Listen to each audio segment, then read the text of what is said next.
Aujourd'hui, je me présente sous la forme du Bad Guy pour vous annoncer ce qui risque de se passer pour l'Ethereum et le Bitcoin.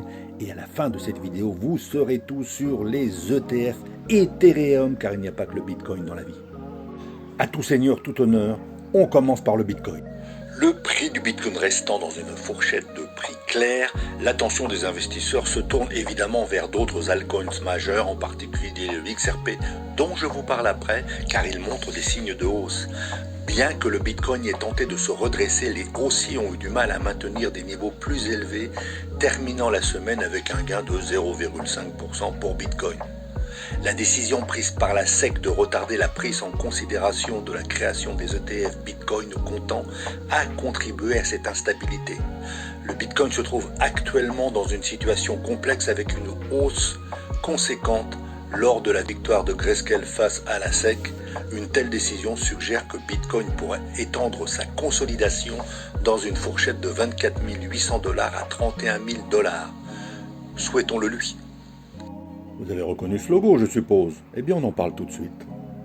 Et le XRP, eh bien, son prix baisse. Il a récemment subi une forte pression à la baisse, passant sous le seuil de 0,50 $.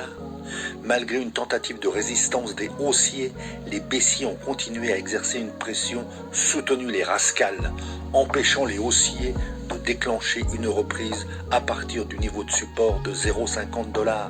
Cette persistance soulève la possibilité d'une cassure à court terme où le XRP USDT pourrait plonger sous la barre des 0,40 $.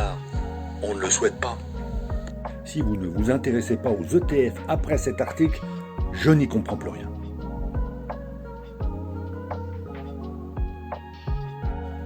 Le lien vers cet article ? Comme d'habitude dans les commentaires, je vous rappelle que les ETF sont des fonds basés sur un token, par exemple dans les cryptos, les bitcoins, mais ici l'Ethereum, et qu'ils sont négociables en bourse. Non, on se concentre sur moi pour le conseil du jour.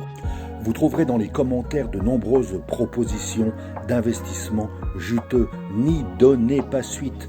Je ne peux pas bannir les commentaires, je suis obligé de les laisser, mais toutes les propositions d'investissement dans les commentaires sont des scams. N'y répondez pas.